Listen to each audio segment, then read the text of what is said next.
and welcome, and in this video we are going to be covering solving quadratic inequalities. Now this can be a slightly confusing topic, so make sure that you're paying really close attention, and I will do my best to explain everything to the best of my abilities. We will be using what we call a sign table for solving these types of inequalities, and the reason I like to do that is because they are used quite a bit in calculus. We do covering solving inequalities with polynomials and rationals and so on and so on. So it is a topic that is going to be covered quite a bit, and the way we solve pretty much most of these is the exact same way. So let's jump right into a problem. So let's say we have a look at this inequality here. Now we actually solve quadratic inequalities, or we at least start solving quadratic inequalities the exact same way we would with an equation. We would want everything on one side and 0 on the other side. So with that in mind, I'm going to add 2x to each side and subtract 3 to each side. So I get right here, x squared plus x minus 12 is greater than 0. And now just like you would with equations, we would factor and use the zero product property to solve. And we would get x is equal to -4 and x is equal to 3. However, this is not an equation. This is not equal to 0. This is greater than 0. So we actually utilize these numbers in a slightly different way. Now what we do is we actually set up a number line and we plot each of those on the number line. And now remember, with inequalities, you use an open circle if it was not or equal to, and you use a closed circle if it was or equal to. So since this was not or equal to, I'm going to be using an open circle around -4 as well as +3. And from here, we set up what we call our sign table. So I kind of draw like a little bit of a section. So I section off all the numbers to the left of -4, all the numbers in between -4 and 3, and all the numbers greater than 3. And then on the left-hand side here, I just have my factor. So I have x plus 4 and x minus 3, and then whatever the problem was actually solving for, so the product in this case. Now this looks confusing, but this is just to help us stay organized, and it really does help, and you will grow to appreciate the sign table as we go throughout into harder types of problems, because it really is a nice way of staying organized. Now, since this is an inequality, what we actually have to do is we have to test points in each interval. So I got to test some number that's less than -4. I have to test some number that's in between -4 and 3. And I have to test some number that is greater than 3. All right. But the nice thing here is that we don't actually care what number we get as long as it's positive or negative. Because what we want to do is we want to be greater than 0. And that's why we like having 0 on one side. Because if I want to be greater than 0, I just want the interval to be positive, because all positive numbers are greater than 0. And if I want the interval to be less than 0, or say it was less than 0, I just want the interval to be negative. So I'm going to go ahead and start testing out points. So I can test any number that is less than -4, any number. It could be -30, it could be -5, it could be -7.8. I'm going to go ahead and use -10. And now what I'm going to do is I'm going to say, all right, well, let's say x was -10. What would each of these factors end up becoming? Well, if I had -10 plus 4, that would be -6, which is a negative number.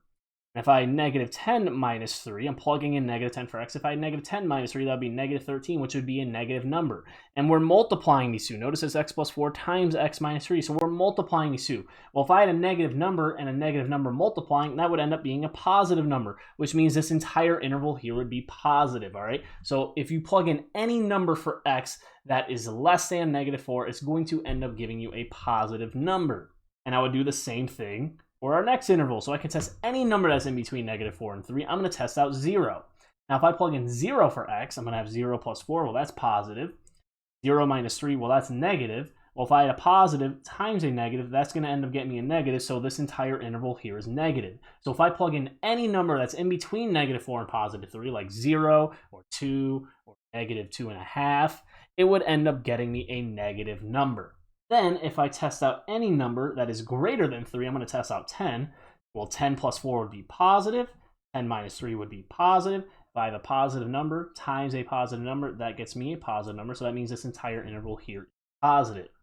And now, believe it or not, we can actually say what our answer is. And we're going to be writing our answer in interval notation. Well, if we wanted our inequality to be greater than 0, we would want our inequality to end up being a positive number. So it would only be the intervals. It would only be the intervals in which it ended up being positive. Well, that was in this interval here. This interval here was positive, right? So all the numbers less than -4 was positive. and this interval here was positive. All the numbers greater than 3. So that would end up actually being our answer. So we can write our answer in interval notation. So that would be all the numbers from negative infinity up to negative 4, or all the numbers from 3 to positive infinity. So we would put parentheses around our negative and positive infinity. And remember, since we could not be negative 4 and we could not be positive 3, those would get parentheses as well. So this would end up being our final answer. Now, what does that actually mean? Well, remember, the solutions to a quadratic equation are actually the x-intercepts on the graph. So negative 4 and positive 3 are once again going to be the x-intercepts on the graph. But when it's an inequality, it's actually asking us a slightly different question. If that inequality is greater than 0, you're saying, hey, when is the parabola actually above the x-axis? And if it's saying less than 0, you're asking, where is the parabola? Because remember, the graph of a quadratic is the parabola. Where is the graph below the x-axis? So if we look at our graph, we can kind of see exactly what I'm talking about here. So look in this shade of blue. We want to be above the x-axis. Well, notice it's above the x-axis when x is less than negative 4. So all the numbers from negative infinity up to negative 4 for x. And it's also above the x-axis when x is greater than 3. So when you're from 3 to infinity. So notice if I zoom out that the graph is above the x-axis from negative 4 to the left and positive 3 to the right. So negative infinity up to negative 4 and from 3 to positive infinity. Now, if we wanted to be less than 0, we would want to be below the x-axis. And that would be this little spot right in here, in between negative 4 and positive 3. So that's what's actually happening when we're solving quadratic inequalities. And that's actually what's happening when we solve any type of polynomial or rational inequality. We're simply going, hey, where is the graph above or below the x-axis? It doesn't matter if it's a parabola or a rational or a cubic or something like that. That's what all these inequalities are actually asking for. So this requires a little bit of practice. So let's cover another example here in this video, and then I will make an extra video that just goes through a couple of examples for extra practice. So let's take a look at another problem. So let's take a look at this problem here. So we have 2x squared minus 9x minus 5. Now remember, the first thing you always want to do is make sure everything is on one side of the inequality, which we do have here. Now the next thing is always look for a greatest common factor. We don't have one, so we go straight to factoring. Now this one would end up factoring to, we would have 2x plus 1, and we would also have x minus 5. So remember, if you want to go and check out and practice the factoring, make sure you do so. You could pause the video, but you would end up getting 2x plus 1 and x minus 5. Now from here, we would solve each of these, and we would end up getting x is equal to negative 1/2 and x is equal to 5. Now remember, what we do is we actually set up a number line and a sign table. So let's go ahead and do that. So we set up our number line, and we have negative 1/2 and positive 5 on that number line. And since it was or equal to, that's why the ears are going to be closed. It's not because it's less than, it's because it's less than or equal to. So as long as this is an or equal to, remember we use closed circles. So that means that we can actually be negative 1/2 and we can actually be positive 5. And this is where we go ahead and we test out points. So for example, I can test any number that's less than negative 1/2. So let's say I tested like negative 3. Well, if I plug in negative 3, 2 times negative 3 plus 1, well, that would end up being a number. If I plug in negative 3 for x in here, negative 3 minus 5, well, that would be a negative number.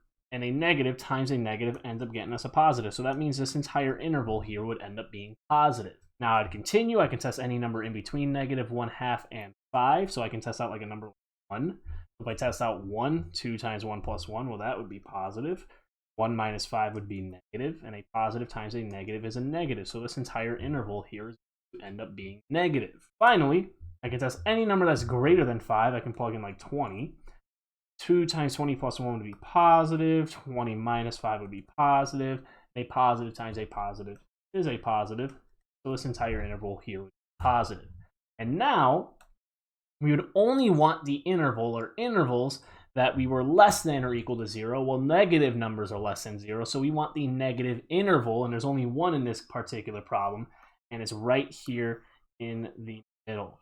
So this entire interval here is negative, so that's going to be our final answer. So we start being negative from negative 1/2 to positive 5, and because we can be these numbers, because it was or equal to, both of those would end up getting brackets. So that would end up being our final answer. Our final answer would be -1/2 to +5 included on both. And that is solving quadratic inequalities. So I'm going to make another quadratic inequality video just for a little bit of extra practice, because more practice makes you a lot better with these particular types of problems. But that is solving quadratic inequalities. And remember, we solve pretty much all inequalities through this exact type of practice and method, okay? So I hope this video was helpful. If there's any questions, please feel free to let me know, and I look forward to seeing you guys all in the next video.